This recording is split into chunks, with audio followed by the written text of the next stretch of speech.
Je produis des plants fruitiers de variétés anciennes, essentiellement du Sud-Est, en partenariat avec le parc régional du Luberon et le parc régional du Verdon. Alors mon activité de pépiniériste qui est récente, elle a commencé justement en fait pour faire suite ou en parallèle à des actions du parc. Le parc du Luberon avait hérité il y a une dizaine d'années de vergers conservatoires qui avaient été mis en place à l'origine par une association qui s'appelle le Page Provence, qui a eu des problèmes financiers, qui a disparu. Mais avant de disparaître, donc elle avait eu la bonne idée quand même de léguer ses parcelles et de les confier au parc du Luberon, qui dans un premier temps n'a pas fait grand-chose. Et puis dans le même temps, le parc du Luberon a développé ce qu'ils ont appelé les marchés paysans, c'est-à-dire qu'ils ont conduit un certain nombre d'actions incitatives aussi bien auprès des communes qu'auprès des agriculteurs du parc qui voulaient faire de la vente directe pour développer justement les circuits courts et le consommer local. Et ils se sont rendus compte que sur ces marchés, il y avait énormément de légumes, il y a des œufs, il y a des volailles, mais il y avait finalement assez peu de fruits. Et quand il y avait des fruits, c'était la même gamme et les mêmes golden que chez Auchan. Donc ils ont trouvé ça un petit peu dommage. Ils ont fait le rapprochement avec les vergers conservatoires dont ils avaient la charge.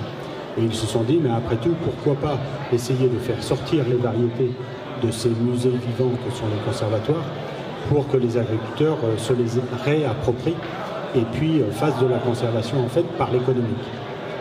Et donc ils ont invité les agriculteurs qui font de la vente directe à venir voir les variétés en question, à les goûter, à les tester, et puis les agriculteurs ont défini un certain nombre de variétés qui paraissaient correspondre à ce dont ils avaient besoin et à ce qu'attendaient potentiellement leurs clients. Et la phase d'après, c'était évidemment de trouver des arbres avec les variétés en question, en sachant que ce sont des variétés qui ont des très jolis noms, du genre rouge de la Javie, ou pointu de Trescléu, ou pomme d'Adam, ou bien d'autres, qu'on ne trouve plus ou rarement dans les pépinières traditionnelles. Et donc le parc a constitué comme ça un réseau de 4 ou 5 petits pépiniéristes locaux, de façon à produire de nouveau les variétés en question. Donc le parc fait contrôler les vergers conservatoires par les services de la protection des végétaux de façon à ce qu'on soit sûr de la qualité sanitaire du bois. Il fournit les greffons et puis il y a donc un certain nombre de plants qui retournent au parc pour la mise en place de ces vergers. Et comme le parc a obtenu des financements divers et variés pour monter cette opération, en fait c'est le parc du Luberon qui achète les plants et ensuite il les donne aux agriculteurs et il leur offre même un service technique, un appui technique pour installer le verger et commencer à tailler les arbres et apprendre à les entretenir, parce que quand on est maraîcher, on n'est pas forcément compétent en termes d'arboriculture fruitière.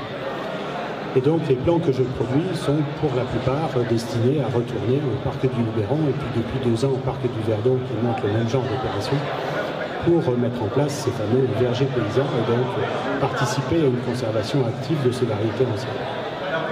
Donc on peut penser que c'est un peu un marché de niche.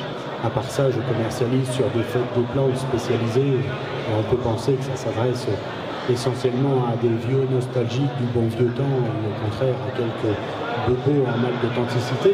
Mais on se rend compte qu'en fait, il y a des jeunes qui s'intéressent à ces variétés-là et qui cherchent à planter autre chose dans leur jardin que des golden ou des brothers. Il y a donc ce marché professionnel, vente directe qui se développe. Et puis, vous avez entendu tout à l'heure le DRAF parler d'agroécologie. Vous avez peut-être entendu dans le forum précédent Julien Ronzon parler d'agroforesterie. Moi, je suis persuadé que ces variétés, elles vont ressortir, qu'elles vont avoir une deuxième jeunesse sur le plan professionnel. Parce qu'avant que la recherche ait sorti des variétés vraiment novatrices et adaptées à cette agroécologie qui est en train de renaître, c'est pas une naissance, c'est une renaissance. On réinvente ce qu'on a détruit il y a 70 ans. Et donc avant que la recherche ait trouvé de nouvelles variétés performantes pour ce genre de techniques et de pratiques, pourquoi ne pas aller puiser dans ce vivier à peu près